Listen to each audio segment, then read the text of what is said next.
South ఇండియాలోనే biggest sorry store మన Varahi silks మన విజయవాడ ఎంజీ రోడ్ లో డిసెంబర్ 4వ తారీఖున ఘన ప్రారంభం.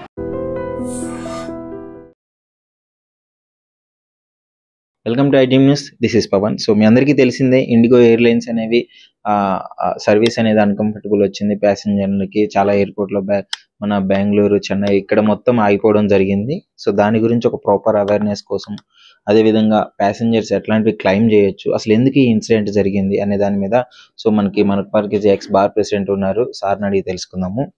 Hi sir. నమస్కారం అండి. సార్, ఈ ఇండిగో ఎయిర్లైన్ సర్వీస్ అనేది ఇష్యూ అయింది కదా సార్, అసలు దాని గురించి ప్రాపర్ రీజన్ ఏంటి, ఎందుకు ఈ విధంగా అవ్వాల్సి వచ్చింది అనుకుంటున్నారు సార్? ఇప్పుడు మన ఫ్లైట్ యాక్సిడెంట్ అయింది మన దగ్గర. అందరు ప్యాసింజర్ చనిపోయి, ఇంక్లూడింగ్ ఫ్లైట్ తరపు మొత్తం చనిపోయారు. చనిపోయిన తర్వాత గవర్నమెంట్ ఆఫ్ ఇండియా చేసింది ఏంటంటే మొత్తం ఎంక్వైరీ చేసింది. ఎంక్వైరీ రిపోర్ట్ వచ్చింది. రిపోర్ట్లో ఏంటంటే ఈ ఫ్లైట్ ఎవరైతే నడుపుతున్నారో, ఫ్లైట్ నడిపే వీళ్ళకి రెస్ట్ దొరకట్లేదు. రెస్ట్ లేక కో పైలట్ కూడా అదే పెట్రోల్ పోయి స్విచ్ని ఆపిండని, ఆయన నిద్రలో చూడుకోకుండా ఆపిండని, దానివల్ల పెట్రోల్ సప్లై కాక అది పేలిపోయింది ఇదంతా అని చెప్పేది. ఆ రిపోర్ట్ ఏదో వచ్చిందో వెంటనే గవర్నమెంట్ స్ట్రిక్ట్ ఇన్స్ట్రక్షన్ పాస్ చేసింది. డీజీసీఏ వాళ్ళు డీజీసీఏ వాళ్ళు పాస్ చేసిన ఇన్స్ట్రక్షన్ ప్రకారం ఏంటంటే కంపల్సరీ పైలట్ అనే వాళ్ళు 8 hours కన్నా ఎక్కువ జాబ్ చేయకూడదు. పైలట్స్ అంతా కూడా 8 hours చేయాలి. 8 hours సపోజ్ ఫ్లైట్లో 8 hours ప్రయాణించేస్తే కనుక 8 hour ప్రయాణం తర్వాత ఎక్కడైతే ఉంటారో అక్కడ 48 hours రెస్ట్ తీసుకొని మళ్ళీ ఫ్లైట్ ఎక్కి రావాలి, ఇంకో ఫ్లైట్ తీసుకొని రావాలి. కానీ అట్లా కాకుండా వీళ్ళు ఏం చేస్తారు, ఈ ఫ్లైట్ ఎక్కి 8 hours పోయి ఒక దగ్గర స్టేషన్ దిగాక, ఎయిర్పోర్ట్ దిగిన తర్వాత అక్కడి నుంచి ఇక్కడ వచ్చే ఫ్లైట్ తీసుకొని మళ్ళీ ఇక్కడ వస్తున్నారు. దానివల్ల డబుల్ డ్యూటీ చేస్తున్నారు వాళ్ళు. కానీ డబుల్ డ్యూటీ చేయడం వల్ల రెస్ట్ లెస్ అవుతున్నారు. రెస్ట్ లేక ఒకసారి డిస్టర్బ్ జరుగుతుంది. అందుకనే గవర్నమెంట్ ఏంటంటే స్ట్రిక్ట్గా 8 hour జాబ్ అంతకన్నా ఎక్కువ చేయకూడదు అని చెప్పి స్ట్రిక్ట్గా పెట్టింది.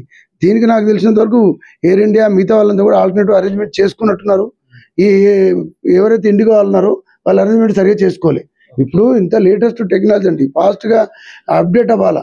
గవర్నమెంట్ ఒకసారి ఇన్స్ట్రక్షన్ దాన్ని బట్టి రెడీ అవ్వాలా. ఇంకా ఎక్కువ మందిని పైలట్ రిక్రూట్ చేసుకొని ఆ యొక్క ప్రాబ్లం నుంచి బయటపడేట్టు చూడాలా. దీనివల్ల వీళ్ళు అర్జెంట్ పనులు ప్రయాణికులంతా కూడా ఇబ్బందులు పడుతున్నారు. మ్యాన్ పవర్ తగ్గడం వల్లే ఇట్లాంటి అన్కంఫర్టబిలిటీ వచ్చిందని చెప్పి, మ్యాన్ పవర్ తక్కువ వల్లే అవుతుందని నా ఉద్దేశం. ఎందుకంటే రెస్ట్ కావాలంటే అక్కడ ఆయన ఎంట్రీ రాకూడదు కాబట్టి ఇంకా ఇద్దరు ఉండాలి, అంటే చూసేవాళ్ళు కావాలి కదా. మళ్ళీ వేరే వాళ్ళు పెట్టాలి. ఆల్టర్నేట్ చేసుకోవడం వల్ల ఎక్కడెక్కడ ఫ్లైట్ డిలే అవుతున్నాయి. డిలే ఇవన్నీ జరగడానికి కారణం అయితే 100% వీళ్ళు అది చేసుకోకపోవడం వల్ల నేను అంటున్నాను. అంటే ఇప్పుడు చాలా మంది ప్యాసింజర్స్ అంటే ఎమర్జెన్సీ ఉన్న వాళ్ళు ఉంటారు. ఎప్పుడైనా ఇప్పుడు లైక్ రిలేటివ్స్ చనిపోయి, వాళ్ళ బ్రదర్ చనిపోయి అర్జెంట్ టైమ్స్ రావాల్సిన వాళ్ళు ఉంటారు. ఇప్పుడు ఇండిగో దాంట్లో బుక్ చేసుకున్న వాళ్ళు ఇప్పుడు వాళ్ళకి ఆగిపోవాల్సిందే కదా సార్. సో ఇలాంటి వాళ్ళు ఏదైనా క్లెయిమ్ చేసుకోవాలన్నా కానీ అలాంటి పరిస్థితులు ఉంటాయి.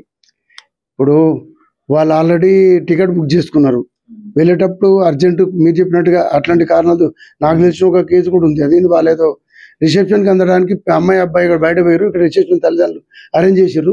వాళ్ళు అక్కడి నుంచి వస్తున్నారు, రావడానికి ఫ్లైట్ రాకుండా పోయింది. ఇక్కడ అంతా వచ్చి గెస్ట్లు వచ్చి కూర్చున్నారు, ఎవరు లేకపోతే ఇంకా రాలేదు, ఫ్లైట్ రావట్లేదు, ఇక్కడే ఉంటున్నాం అంటే అప్పుడు వీడియో కాల్ ఏదో పెట్టి ఒక టీవీ పెట్టి అందులో చూశారు వాళ్ళని. అక్కడ వీళ్ళు ఇక్కడ రిసెప్షన్. ఈ విధంగా కొంత అర్జెంట్ మీటింగ్ ఉండే. నిన్న మా ఫ్రెండ్ ఒక ఢిల్లీ పోవాల్సింది మీటింగ్, పోకుండా ఆగిపోయాడు. ఇట్లాంటి చాలా జరుగుతాయి. నష్టం జరిగినప్పుడు వాళ్ళు ఏమంటారు, ఈ అమౌంట్ వితిన్ 1 week టైంలో మా అమౌంట్ ఫుల్ అమౌంట్ పే చేస్తామంటారు. మేము ఇచ్చిన అమౌంట్ మాకు పే చేయడం కాదు, కాంపన్సేషన్గా పే చేయాలా. దాని మీద ఛాలెంజ్ చేసి కోర్టులో వేసి డ్యామేజ్ క్లెయిమ్ చేయాల్సిన అవసరం ఉంది, చేయవచ్చు. ఎందుకంటే ఈ విధంగా వాళ్ళకు ఒక ప్రోగ్రామ్స్ క్యాన్సిల్ చేసుకొని నష్టపోదు. కొన్ని బిజినెస్లు ఉంటాయి, అర్జెంట్ మీటింగ్ అటెండ్ కాలేకపోతే చాలా లాస్ వస్తుంటుంది. ఇలాంటి వాటి టికెట్ బుక్ చేసుకుంటే నువ్వు ఇట్లా ఒక రకంగా ఇబ్బంది పడితే ఆ బిజినెస్ లాస్ అయితే లాస్ కూడా భరించాలి. దానికి కన్వీనర్ ఫోరం అప్రోచ్ అయ్యి మనకు కేసు ఫైల్ చేసుకోవాల్సిన అవసరం. అంటే 15th అంటే ఇప్పుడు 5th నుంచి 15th లోపు ఈ మనీ అంతా రిటర్న్ అయిపోతాయి, క్లియర్ చేస్తామని చెప్పేసి వాళ్ళు స్పందించినారు. బట్ వీళ్ళు బిజినెస్, మీరు చెప్పినట్టు బిజినెస్ ఏమన్నా ఇప్పుడు అవి ఆ డీల్ పోయిందంటే కొన్ని క్రోర్స్ లాస్ వచ్చేవి కూడా చాలా ఉంటాయి. అవును, కాబట్టి అట్లా ఉన్నప్పుడు వాళ్ళ మీద డ్యామేజ్ కేసు వేసుకోవడమే కరెక్ట్. అంతేకాని ఇట్లాంటి చాలా ఉన్నాయి. ఇప్పుడు నేను ఇందాక వచ్చినప్పుడు టీవీలో చూశాను, 1000+ ఫ్లైట్స్ క్యాన్సిల్ అట. 1000+ అంటే ఎంతమంది ఇబ్బంది పడుతున్నారు, ఇంతమంది పడుతున్నాయి. ఈ మాత్రం ఆలోచన లేకుండా మేనేజ్మెంట్ ఏం చేస్తుంది? గవర్నమెంట్ ఆఫ్ ఇండియా కూడా సీరియస్గా ఉన్నట్టు ఏదో ఆల్రెడీ ఇబ్బందిగా తీసుకోవడం చూశాను. వాళ్ళు ఇచ్చిన ఇన్స్ట్రక్షన్ మళ్ళీ వెనక్కి తీసుకుంటున్నట్టు, 1 month టైం ఇస్తున్నట్టు, 1 month అయిన తర్వాత స్ట్రిక్ట్గా ఇంప్లిమెంట్ చేస్తామని గవర్నమెంట్ ఆఫ్ ఇండియా చెప్పినట్టు స్క్రోలింగ్ చూశాను. ఈ 1 monthలో ఇప్పటికైనా గవర్నమెంట్ కూడా 5 రోజులు అయింది ప్రాబ్లం. 5వ రోజుకి గవర్నమెంట్ ఆఫ్ ఇండియా కూడా స్పందించింది. దాన్ని ఒక సెంట్రల్ గవర్నమెంట్ కూడా సీరియస్గానే ఉంది. కాబట్టి ఒక 1 month వాళ్ళకి టైం ఇచ్చారు. ఈ టైం లోపల నాకు తెలిసి మళ్ళీ సెటిల్ అయ్యి మంచిగా అవుతారని నేను అనుకుంటున్నాను. ఎందుకంటే ఈ 5 రోజులు అయితే ఇబ్బంది పడ్డారు. ఆల్టర్నేట్ కూడా ఇప్పుడు ఆల్టర్నేట్ ప్రొవైడ్ చేయాల్సిన రెస్పాన్సిబిలిటీ వాళ్ళకు ఉంది కదా సార్. ఆల్టర్నేట్ లేదు కదా. ఆల్టర్నేటివ్ ప్రొవైడ్ చేయాల్సిన బాధ్యత మేనేజ్మెంట్ది. అది చెయ్యాలా, చేసి ప్రయాణికులు ఇబ్బంది కలగకుండా చూడాలా.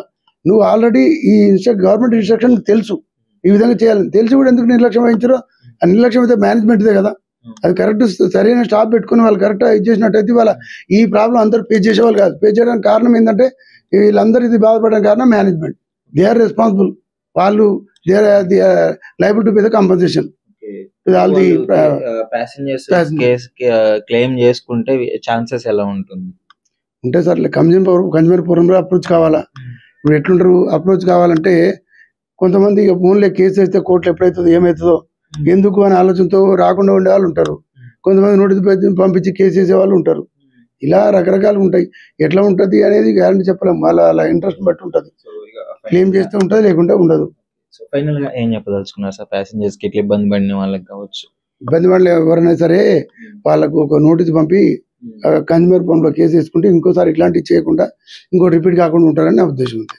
సో ఆబ్వియస్లీ ఇండిగో మీద ఇప్పుడు నమ్మకం అయితే పోతుంది కదా సార్. పోతుంది. వాళ్ళ బిజినెస్ కూడా నష్టపోతారు. ఎప్పుడైతే ఇదొక ఇంకోటి అండి, ఎప్పుడైతే ఇండిగో ఫ్లైట్ క్యాన్సిల్ అయినాయో ఆల్టర్నేటివ్ ఫ్లైట్ వాళ్ళు ఏకంగా ఒక మన 70,000 ఉంటే 70,000 ఎంత 30,000 టికెట్ ఉంటే 35,000 టికెట్ ఉంటే దాన్ని 70,000 చేసినట్టు. ఇంకో దాంట్లో ఆల్టర్నేటివ్ పక్క వాటిలో వీళ్ళకి ఎమర్జెన్సీ ఉంది, డెఫినెట్లీ తీసుకుని వెళ్తారు. వాడు రేటు పెంచారు, రేట్ ఎక్కువ పెట్టి ఆయన పోతున్నాడు. ఇందాక మా ఫ్రెండే చెప్పిండు, మా వాడు 70,000 పెట్టి 30,000 70,000 పెట్టి ఇంకో ఫ్లైట్ లో పోవాల్సి వచ్చింది. ఇలా జరిగింది అని అంటే వీడి వల్ల వాడికి లాస్ ఉంటుంది. వీడు 30,000 ఎప్పుడు ఇస్తాడేమో కానీ ఆ 70,000 ఇస్తాడు పెట్టుకొని పోవాల్సి వచ్చింది కదా. ఈ విధంగా లాస్. కాబట్టి ఏదైతే వాళ్ళు అత్యవసరం దృష్టిలో వేరే ఫ్లైట్ చూడాల్సి వస్తుంది. కానీ సిమిలర్ గా ఈ ఇండిగో వాళ్ళకు కూడా ఇలా చూసుకోవడం ముందు చూపు లేకుండా చేయడం వల్ల మేనేజ్మెంట్ వాళ్ళ బిజినెస్ కూడా లాస్ అవుతుంది. ఆల్టర్నేటివ్ ఎప్పుడైనా సరే ఇంకో ఎయిర్ కంపెనీ చూస్తారు తప్ప వీళ్ళ దగ్గర ఆలోచించారు కదా. ఇప్పుడు ఇండిగో మీద మంచి ఇంప్రెషన్ ఉండే, సో అందరూ దాంట్లో ఎక్కువ మంది బుక్ చేసుకునే వాళ్ళు. ఇప్పుడు దీనివల్ల ఏదో వాళ్ళ బిజినెస్ కూడా నష్టమే కదా. జాగ్రత్త పడకపోవడం మేనేజ్మెంట్ తప్పిదం. అది ఆ తప్పిదం కాబట్టి దానికి ప్రయాణికులని బలిపశం చేశారు.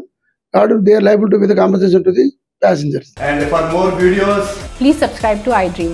Please subscribe to iDream. Please subscribe iDream. And please subscribe to iDream. For more videos, subscribe to iDream.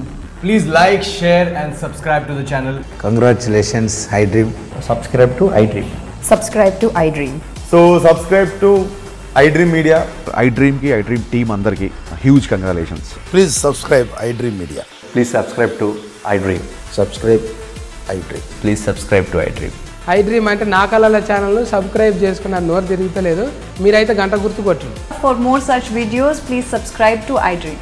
Subscribe to iDream. Please subscribe to iDream. Please subscribe iDream Media. Please do subscribe to iDream. Please subscribe to iDream Media. For best entertainment and information, please subscribe iDream. And don't forget to subscribe to iDream.